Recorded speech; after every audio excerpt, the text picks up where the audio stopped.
Ma'am, আসবো? হুম, আসুন। Ma'am, এই ফাইলটি একটা সাইন লাগবে। রেখে যান, পরে করে দিব, হাতের কাজ শেষ করে। ঠিক আছে ম্যাম। কথাটা বলে ম্যামের কেবিন থেকে বেরিয়ে আসলাম। এসে নিজের কেবিনে বসে কাজ করতে লাগলাম। এবার পরিচয় দিয়ে দিই, আমি রাসেল। পরিবারে আপন বলতে কেউ নেই। আমি যখন নিউ 10-এ পড়ি তখন একটা সড়ক দুর্ঘটনায় বাবা মা মারা যায়। বাবার রেখে যাওয়া বাড়িতে থাকি। আর যে টাকা রেখে গেছে সারা বছর খেলেও শেষ হবে না। পড়ালেখা শেষ করে এই অফিসে চাকরি করি আজ 2 মাস হলো। বাড়িতে একা একা ভালো লাগে না, তাই সময় কাটানোর জন্য চাকরি করি। কেমন আছেন ভাই? জি আলহামদুলিল্লাহ ভালো আছি। আপনি কেমন আছেন? আর কথা, আমাকে কখনো ভাই বলে ডাকবে না। আমরা দুজন সেম বয়সী। ঠিক আছে, বলবো না। আমিও ভালো আছি। ওকে, তাহলে কাজ করো, পরে কথা হবে। ওকে ঠিক আছে। রাফি চলে গেল তার কেবিনে। আসলে একদিন রাফির বাবাকে একটা দুর্ঘটনা থেকে বাঁচিয়েছি, তারপর থেকে রাফি আমাকে ভাই বলে ডাকে। আর অফিসে চাকরি নিয়ে দিছে রাফি। তো যাই হোক, কাজ করতে করতে দুপুরে লাঞ্চ টাইম হয়ে গেল, তাই বসে না থেকে ক্যান্টিনে চলে গেলাম। খাবার খেয়ে এসে আবার কাজে লেগে গেলাম। কিছুক্ষণ পর পিয়ন এসে বলল, সাদিয়া ম্যাম না আমাকে ডেকেছে। আমি আর বসে না থেকে সাদিয়া ম্যামের কেবিনের সামনে গিয়ে দাঁড়িয়ে বললাম, ম্যাম আসবো? হুম, আসুন। ম্যাম আমাকে ডেকেছেন? আপনার ফাইলটা হয়ে গেছে। ধন্যবাদ ম্যাম, আমি এখন আসি। আচ্ছা, আপনাকে একটা কথা বলার ছিল। জি ম্যাম বলুন। আপনার কাজগুলো অনেক ভালো। আপনি কারোর সাথে কথা বলেন না কেন? সারাদিন এরকম ঠান্ডা থাকেন কেন, জানতে পারি? আসলে ম্যাম আমি বেশি কথা পছন্দ করি না। কারণটা কি জানতে পারি? আসলে ম্যাম মা বাবা মারা যাওয়ার পর থেকে আমি এমন। মা বাবা যার নেই সেই বোঝে। বাস্তবতার কাছে আমরা সবাই পরাজিত। তবুও দিন শেষে রাতের আধারে কিছু কিছু স্মৃতি আমাদের তাড়া করে বেড়াই নিজের অজান্তেই। ও, সরি, আসলে আমি জানতাম না তোমার পরিবারে কেউ নেই। না, কোনো সমস্যা নেই। আসলে আমি অফিসে আজ 15 দিন। তোমার মতো আমিও কাজের মধ্যে ডুবে থাকি, তাই কারোর সাথেই বেশি কথা বলতে পারি না। ও, তাহলে ম্যাম আমি এখন যেতে পারি? প্রথম কথা হলো আজ থেকে আমার নাম ধরে ডাকবে। আর দ্বিতীয় কথা হলো আমাকে তুমি করে বলবে, এবং আমার কেবিনে আসতে অনুমতি লাগবে না। এটা কি করে হয় ম্যাম? আপনি অফিসের বস, আমি সাধারণ কর্মচারী। অফিসের সব লোক কি বলবে, আমি পারবো না। অফিসের বস তুমি না আমি? আপনি। তাহলে আমি যেটা বললাম সেটাই করবে। সরি ম্যাম, আমি পারবো না। তুমি যদি না পারো তাহলে তোমাকে চাকরি থেকে বের করে দিব। আমি যদি অফিসে চাকরি না করি তারপর আমি চলতে পারবো, কারণ বাবা মা যে সম্পদ রেখে গেছেন আমার বউ ছেলে খেলেও সারা জীবন চলে যাবে। তাহলে চাকরি করছো কেন? একা একা বাসায় ভালো লাগে না, তাই সময় কাটানোর জন্য আপনাদের অফিসে চাকরি নিলাম। ওকে, সমস্যা নেই, আমি রিজাইন লেটার পাঠিয়ে দিচ্ছি। সরি, আসলে রাগের মাথায় কি বলে ফেলেছি। তোমার কোথাও যেতে হবে না। মনে মনে বলল সাদিয়া। তুমি যদি আমার আসল পরিচয় পাও তাহলে এখন আমাকে জড়িয়ে ধরবে। ওকে ঠিক আছে, তাহলে আমি আসি ম্যাম। ওকে, যাও। আর কোনো কথা না বলে সাদিয়ার কেবিন থেকে বেরিয়ে আসলাম। নিজের কেবিনে বসে কাজ করতে লাগলাম। কাজ করতে করতে অফিসের টাইম শেষ হয়ে গেছে। অফিস থেকে বেরিয়ে এসে রাস্তায় দিয়ে হাঁটতে বাসায় যেতে লাগলাম, কারণ বাসা অফিসের কাছে 10 মিনিট লাগে হেঁটে যেতে। হঠাৎ ছোট একটা বাচ্চা মেয়ে এসে বলল, স্যার, আমাকে কয়টা টাকা দেন? আমি মেয়েটির দিকে তাকিয়ে দেখি অনেক সুন্দর একটা বাচ্চা মেয়ে। তোমার নাম কি? তিথি স্যার। তুমি টাকা দিয়ে কি করবে? আর তোমার মা বাবা কেউ নেই? স্যার, বাবা মারা গেছে অনেক দিন হয়েছে। মা মানুষের বাসায় কাজ করে সংসার চালায়, কিন্তু মা এখন অনেক অসুস্থ। ঔষধ কেনার টাকা নাই, তাই সবার কাছে ভিক্ষা চাইছিল আম্মুর ঔষধের জন্য। আচ্ছা, আমাকে তোমার বাসায় নিয়ে চলো। ঠিক আছে, চলুন। তিথি আমাকে তাদের বাসায় নিয়ে যেতে লাগলো। তিথির বয়স হবে 7 থেকে 8 বছরের মতো। এই বয়সে তারা খেলাধুলা করবে, কিন্তু পরিস্থিতির কারণে এসব করতে হয়। 15 মিনিট হাঁটার পর তিথি আমাকে একটা বস্তিতে নিয়ে গেল। একটা ভাঙা ঘরে নিয়ে গেল। ভিতরে ঢুকে দেখি তিথির আম্মু এলোমেলোভাবে শুয়ে আছে। তিথি গিয়ে কাপড় ঠিক করে দিল। আম্মু, দেখো কে এসেছে। কে তুমি বাবা? আমার বাসা একটু কাছেই, আর আমার নাম রাসেল। পরিবারে আপন বলতে কেউ নেই। আপনার এখন কেমন লাগছে? গরিবের আর ভালো, দিন আনি দিন খাই। আমি আপনাকে ডাক্তারের কাছে নিয়ে যেতে চাই, আপনি যদি কিছু না মনে করেন। আমরা গরিব মানুষ, আমাদের কাছে কোনো টাকা পয়সা নেই, তাহলে কিভাবে যাব ডাক্তারের কাছে? আপনার কিছু করতে হবে না, আমি আপনার সব চিকিৎসা করাবো। কিন্তু তুমি আমার জন্য এত কিছু কেন করছো? আমার আপন বলতে কেউ নেই। মনে করেন আপনার ছেলে আপনার চিকিৎসা করছে। ঠিক আছে বাবা, তুমি যা ভালো মনে করো। তারপর একটা গাড়ি ভাড়া করে ওনাকে হাসপাতালে নিয়ে গেলাম। তারপর ডাক্তার ওনাকে দেখে কিছু ওষুধ লিখে দিল। একটা ফার্মেসি থেকে ওষুধ নিয়ে আমার বাসায় চলে আসলাম। এত বড় বাড়িতে তুমি থাকো? বাবা মা মারা যাওয়ার পর এই বাড়িতে আমি একা থাকি। আজ থেকে আপনি এই বাড়িতে থাকবেন আর তিথিকে স্কুলে ভর্তি করিয়ে দিব। তুমি আমাদের জন্য এত কিছু করছো? আমার কোনো ভাই বোন নেই। তিথিকে আমি নিজের বোন মনে করি। একটা কথা বলে রাখবেন? বলো বাবা। আজকে থেকে আমি আপনাকে আম্মু বলে ডাকতে পারি? তুমি আমাকে আম্মু বলে ডাকবে। আজকে থেকে আমার এক ছেলে এক মেয়ে। ওকে আম্মু, তুমি রেস্ট নাও। আমি বাড়ি থেকে খাবার নিয়ে আসি। ঠিক আছে, যাও। আমার বুড়িটার কিছু লাগবে? না ভাইয়া, তুমি আমাদের সাথে থাকলে আমার কিচ্ছু লাগবে না। আমি আমার মা বোনকে ছেড়ে কোথাও যাব না। আমি আর কোনো কথা না বলে বাসা থেকে বেরিয়ে এসে খাবার নিয়ে বাসায় চলে আসলাম। তারপর সবাই খাবার খেয়ে আম্মুকে ওষুধ খাইয়ে দিয়ে আমার রুমে চলে আসলাম। আমার রুমে এসে কিছুক্ষণ মোবাইল টিপে ঘুমিয়ে পড়লাম। সকালে হঠাৎ কে যেন মুখে পানি মারলো। চোখ খুলে সামনে তাকিয়ে আমি অবাক হয়ে গেলাম, কারণ সে আর কেউ নয়, তিথি। কিরে বুড়ি, মুখে পানি মারলি কেন? কয়টা বাজে খেয়াল আছে? তুমি না গতকাল বললে তোমার সকাল 9টায় অফিস আছে? তো এখন কয়টা বাজে? ঘড়ির দিকে তাকিয়ে দেখো। আমি ঘড়ির দিকে তাকিয়ে দেখি 9টা বেজে গেছে। আর একটু আগে ডাকবি না? তোমাকে আমি সেই সকাল থেকে থাকছি, তোমার ওঠার কোনো নাম নেই, তাই মুখে পানি মারলাম। ঠিক আছে, তুই যা, আমি রেডি হয়ে আসতেছি। ঠিক আছে, তাড়াতাড়ি কও। বলে তিথি রুম থেকে বেরিয়ে গেল। আমি বসে না থেকে ওয়াশরুমে ঢুকে ফ্রেশ হয়ে রেডি হয়ে নিচে আসলাম। নিচে এসে আম্মুর রুমে গেলাম। আম্মু, এখন তোমার কেমন লাগছে? আগে থেকে অনেক ভালো। আম্মু, আজকে আমি অফিস থেকে কিছু দিনের জন্য ছুটি নিয়ে আসবো। আর তোমরা তো সকালে কিছুই খাও নাই। কে বলেছে কিছু খাইনি? তোর বন্ধু সকালে নাস্তা নিয়ে এসেছে। আমার বন্ধু মানে? ছেলেটার নাম যেন কি? ও হ্যাঁ, মনে পড়েছে, রাফি। তুই বলেছিস নাস্তা নিয়ে আসার জন্য, তাই সে নাস্তা দিয়ে চলে গেছে। ও আচ্ছা, ঠিক আছে। তিথি, তুই আম্মুর সাথে থাকবি। আমি অফিস থেকে ছুটি নিয়ে কিছুক্ষণ পর চলে আসব। আচ্ছা ভাইয়া। আম্মু, আমি অফিসে গেলাম। আচ্ছা বাবা, সাবধানে যাস। আমি আর কোনো কথা না বলে বাসা থেকে বেরিয়ে একটা রিক্সা নিয়ে অফিসে চলে গেলাম। প্রায় 1 ঘন্টা লেট হয়ে গেছে। অফিসের ভিতরে ঢুকে নিজের কেবিনে গিয়ে বসলাম। তারপর 7 দিনের ছুটির একটা দরখাস্ত লিখলাম। লেখা শেষ করে সাদিয়ার কেবিনের সামনে গিয়ে দাঁড়িয়ে বললাম, ম্যাম, আসবো? আসো। ম্যাম, আমার কিছু দিনের জন্য ছুটি লাগবে। কয়দিনের জন্য? ম্যাম, 7 দিনের জন্য। ওকে। ম্যাম, জিজ্ঞেস করবেন না ছুটি কী জন্য? আমি সব জানি। মানে? তোমার মা অসুস্থ, তিনি ততদিন না সুস্থ হচ্ছে তুমি অফিসে আসতে পারবে না, তাই তো? আপনি কি করে জানলেন? কালকে বাসায় যাওয়ার টাইমে তোমাকে দেখলাম একটা বাচ্চা মেয়ের সাথে কথা বলতে। তারপর দেখলাম তুমি বাচ্চা মেয়েটির সাথে কোথায় যেন যাচ্ছ, তাই তোমার পেছনে পেছনে গিয়ে সব দেখলাম। তুমি অনেক বড় মনের মানুষ, রাস্তা থেকে তুলে এনে নিজের বাসায় রেখেছো এবং তার চিকিৎসা করছো। আল্লাহ যা করেন ভালোর জন্যই করেন। আমার মা বাবা নাই, তাই আল্লাহ আমাকে মা আর একটা আদরের বোন মিলিয়ে দিছে। দোয়া করি তুমি যেন তোমার মা বোনকে নিয়ে সুখে থাকতে পারো। ঠিক আছে ম্যাম, আমি এখন যাই। মা বোনের জন্য কিছু জামা কাপড় কিনতে হবে আর বাজার করে নিতে হবে। আচ্ছা রাসেল, আমার নাম ধরে কি ডাকা যায় না? তোমার মুখে ম্যাম ডাক শুনতে আমার একটুও ভালো লাগে না। ঠিক আছে, আমি চেষ্টা করব। আমি এখন আসি।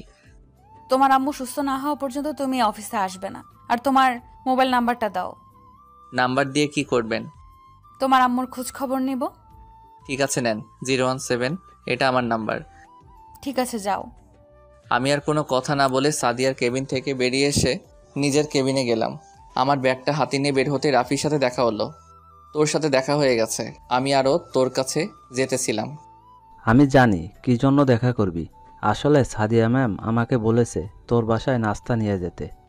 কি সাদিয়া? সে কি জন্য আমার বাসায় নাস্তা পাঠিয়েছে? সেটা ম্যাম ভালো জানে। আচ্ছা, এখন আমাকে মার্কেটে যেতে হবে, পরে কথা বলবো।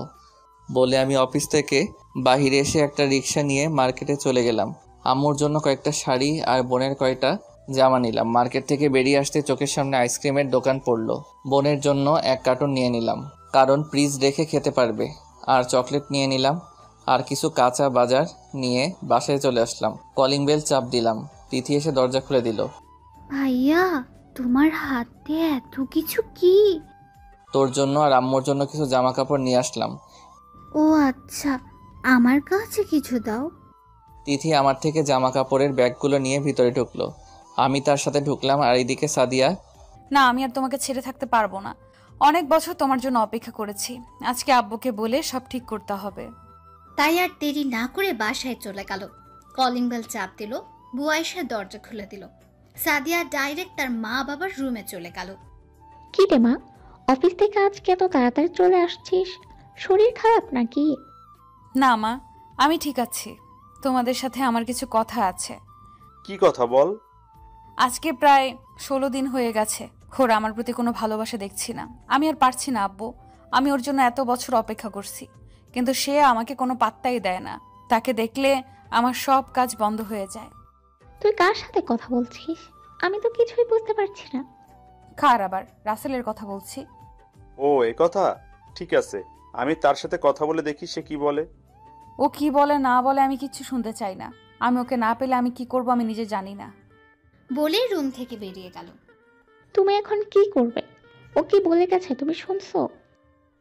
সবই তো শুনলাম, কিন্তু রাসেল কি রাজি হবে? আমি বলি কি, তুমি রাসেলকে সব সত্যি বলে দাও। আমার মনে হয় সে সত্যিটা জানতে পারলে রাজি হবে। ঠিক আছে, আমি তার সাথে কথা বলে দেখি। আর এদিকে আমি। বাবা, এত কিছু আনার কি দরকার ছিল? খালি খালি টাকা নষ্ট। আমার যা কিছু আছে সব কিছু তোই তোমার। আমি এত কিছু দিয়ে কি করব? আমি তোমার মতো মা পেয়েছি, ছোট একটা কলিজার বোন পেয়েছি। আমার আর কিছু চাই না। পাগল ছেলে বলে কি? আমরা সব সময় তোর পাশে আছি। ও আমার তো মনে নেই। আমার বুড়ির জন্য আইসক্রিম নিয়ে আসলাম, আর চকলেট। কি? Ice cream, chocolate? বুড়ি, ব্যাগে রাখা আছে। আর ফ্রিজ রেখে খাবি। আমার ভাইয়া অনেক ভালো। আম্মু তুমি শুয়ে থাকো, আমি খাবার রান্না করে আসি। আমি রান্না করব, তুই গিয়ে কিছুক্ষণ রেস্ট নে। না আম্মু, তুমি অসুস্থ, আগে সুস্থ হও, তারপর রান্না করে খাওয়াবে। আমি এখন সুস্থ আছি, তুই রুমে যা, আমি রান্না করছি। আমি তোমাকে এই শরীর নিয়ে পাকঘরে যেতে দিব না। আমি রান্না করছি, তুমি শুয়ে থাকো বলে রুম থেকে বেরিয়ে আসলাম। পাগল ছেলে একটা। তারপর পাকঘরে এসে রান্না করা শুরু করলাম। কিছুক্ষণ পর পাগলিটা এসে আমাকে সাহায্য করতে লাগলো। দুই ভাই বোন মিলে রান্না শেষ করলাম। রান্না শেষ করে ফ্রেশ হয়ে সবাই মিলে খাবার খেয়ে আমি রুমে এসে ঘুমিয়ে পড়লাম।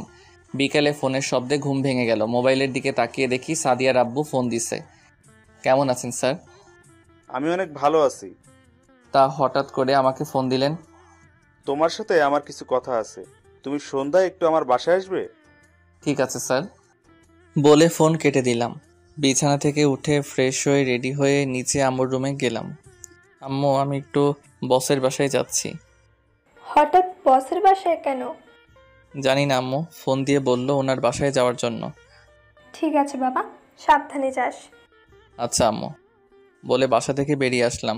একটা রিক্সা নিয়ে বসের বাসায় চলে আসলাম। আসলে আমি বসের বাসায় আরও 2 বার এসেছি কিছু ফাইল সাইন করার জন্য। তো যাই হোক, 30 মিনিট পর বসের বাসায় পৌঁছে গেলাম। রিক্সা ভাড়া দিয়ে ভিতরে ঢুকলাম। কলিং বেল চাপ দিলাম, বুয়া এসে দরজা খুলে দিল। আমি বাসার ভিতরে গেলাম। ভিতরে গিয়ে দেখি বস কফি খাচ্ছে আর পেপার পড়ছে। আমি ওনার সামনে গিয়ে সালাম দিয়ে বললাম, কেমন আছেন স্যার? জি, আমি ভালো আছি। তুমি কেমন আছো? আলহামদুলিল্লাহ স্যার, আমি অনেক ভালো আছি। তা কি জন্য আমাকে ডেকেছেন? আসলে তোমার সাথে কিছু কথা আছে। তুমি আমার সাথে রুমে চলো। ঠিক আছে চলুন। তারপর আমি আর স্যার ওনার রুমে গেলাম। তখন স্যার বলল, তোমাকে এখানে কেন ডেকেছি তুমি জানো? না স্যার, কেন ডেকেছেন? তুমি আমাকে চিনো আমি কে?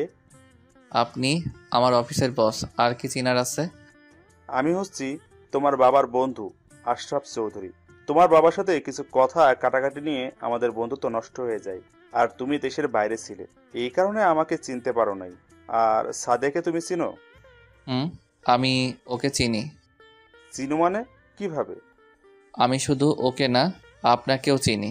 যে আমার মা বাবার খুনি, তাকে আমি কি করে না চিনি? বিশ্বাস করো, আমি তোমার মা বাবাকে খুন করি নাই। আমি কিভাবে বিশ্বাস করব আপনি খুন করেন নাই? তোমার বাবার সাথে যে কথা নিয়ে কাটাকাটি হয়েছে ওইখানে আমারই ভুল ছিল, কারণ আমি আমার ম্যানেজারের কথা বিশ্বাস করে তোমার বাবার সাথে বন্ধুত্ব নষ্ট করে ফেলেছি। আসলে ওখানে ম্যানেজারের দোষ ছিল, তাই ওই দিন ভুল বোঝাবুঝি ভাঙতে আমি তোমার বাবার সাথে দেখা করতে তোমাদের বাসায় গেলাম। বাসায় গিয়ে দেখি অনেক মানুষ, ভিতরে গিয়ে দেখি তোমার বাবা মার লাশ। তাহলে আমার বাবা মাকে মেরেছে কে? তোমার বাবা মাকে মেরেছে আমার অফিসের ম্যানেজার। সে আমার বাবা মাকে কেন মারবে?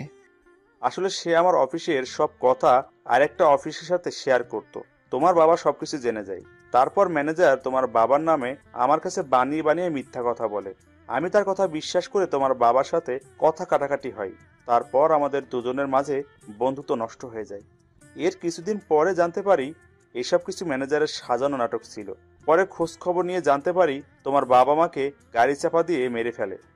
কথাগুলো শুনে চোখ দিয়ে পানি পড়তে লাগলো। এখন ম্যানেজার কোথায়? তারপর ম্যানেজারকে পুলিশের কাছে ধরিয়ে দিই। আদালত তাকে যাবজ্জীবন কারাদণ্ড দেয়। আঙ্কেল, আপনি আমাকে ক্ষমা করে দিয়েন। আমি আপনার অফিসে জয়েন করছি আপনাদের পুরো পরিবারকে মারার জন্য। আসলে আমি সত্যিটা জানতে পারি নাই। তোমার জায়গায় থাকলে আমিও তাই করতাম। আমার একটা কথা রাখবে? কি কথা বলুন, আমি আপনার সব কথা রাখবো। তুমি সাদিয়াকে বিয়ে করো। মেয়েটা তোমাকে সেই ছোটকাল থেকেই ভালোবাসে। তোমাকে কাছে পাওয়ার জন্য সে অফিসে জয়েন করে, কিন্তু তোমার মন পায় না। সে তোমাকে দেখলে ঠিক থাকতে পারে না। ঠিক আছে আঙ্কেল, আপনি যা বলবেন তাই হবে। আমি জানি তুমি না করবে না। তাহলে আগামী শুক্রবার তোমাদের বিয়ে। ঠিক আছে আঙ্কেল। আচ্ছা আঙ্কেল, সাদিয়া কোথায়? প্রথম কথা হলো আমাকে আঙ্কেল বলা যাবে না। আজকে থেকে বাবা বলে ডাকবে। ঠিক আছে বাবা। যাও, রুম থেকে বেরিয়ে হাতের ডান পাশে রুমটা সাদিয়ার। ঠিক আছে বলে রুম থেকে বেরিয়ে সাদিয়ার রুমে চলে গেলাম। রুমে গিয়ে দেখি সাদিয়া মোবাইলে কি যেন দেখছে। পেতনি কেমন আছো? ছোটকালে আমি সাদিয়াকে পেতনি বলে ডাকতাম। আমার মুখে পেতনি ডাক শুনে সাদিয়া দৌড়ে এসে জড়িয়ে ধরলো, কপালে গালে চুমু দিতে লাগলো আর কান্না করে দিল। এই পেতনি, কান্না করছো কেন? তুমি আমাকে চিনতে পারছো? আমি তোমাকে অনেক আগে থেকেই চিনতে পারছি। কিছু ভুল ধারণার কারণে দূরে সরেছিলাম। কি ভুল? সেটা তোমার না জানলেও চলবে। এখন আমাকে একটা কিস করো। আমি পারবো না, তোমার জিনিস তুমি করো। বলতে দেরি ঠোঁটে ঠোঁট লাগিয়ে দিলাম। দুজন দুজনকে পাগলের মতো কিস করতে লাগলাম। সারা জীবন জমানো কিস একসাথে দিতে লাগলাম। প্রায় 10 মিনিট পর ছেড়ে দিলাম।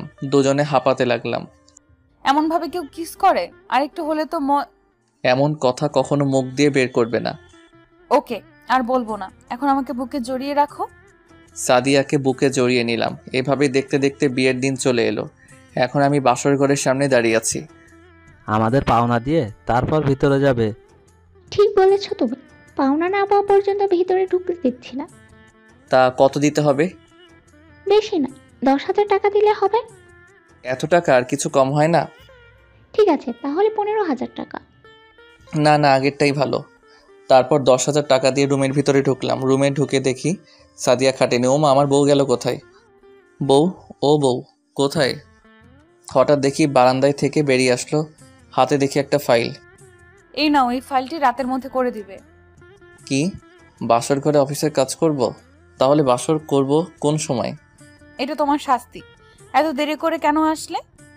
আমি কি ইচ্ছে করে দেরি করছি নাকি? দরজায় রাফি আর প্রিয়া আমাকে দেরি করিয়েছে। আমি এত কিছু শুনতে চাই না, যা বলেছি তাই করতে হবে। আজকে এত বড় শাস্তি না দিলে হয় না? না, হয় না। আমি কোনো কথা না বলে ফাইলটা নিয়ে টেবিলে বসলাম। ফাইলটা খুলে আমি তো অবাক হয়ে গেলাম। দেখি একটা গোলাপ ফুল আর একটা কাগজে লেখা আছে আমাকে প্রপোজ করতে হবে, তাহলে শাস্তি মাফ হয়ে যাবে। আমি আর দেরি না করে গোলাপ ফুলটা নিয়ে সাদিয়াকে বিছানায় বসিয়ে বলতে লাগলাম, চারপাশে যত পুষ্প ঝরুক, না পাওয়া স্বর্গের ফুল সে যে তুমি। চারপাশে যত জ্যোৎস্না ঝরুক, না দেখা পূর্ণ পূর্ণিমা সেও তুমি। তুমি না থাকলে আর কে নেবে উচ্ছ্বসিত কথার ভেলায় অপরূপ অন্য আকাশের রথে। চারপাশে যত শব্দ বাজুক, না শোনা শুদ্ধ স্বর সেও তুমি। আমি তোমাকে ভালোবাসি সাদিয়া। সাদিয়া আমার থেকে ফুলটা নিয়ে ঠোঁটে ঠোঁট লাগিয়ে দিল। দুজনে বিছানায় ছড়িয়ে ধরে কিস করতে লাগলাম। তারপর হারিয়ে গেলাম অজানা রাজ্যে। আর ভিতরে যাওয়া লাগবে না, আমি এখনও সিঙ্গেল। এখন আমি অফিসের কাজে বিজি থাকি আর সাদিয়ার সংসার সামলাই। আর তিথিকে স্কুলে ভর্তি করিয়ে দিছি। এখন আমাদের পরিবার অনেক সুখে আছে। সবাই আমাদের জন্য দোয়া করবেন।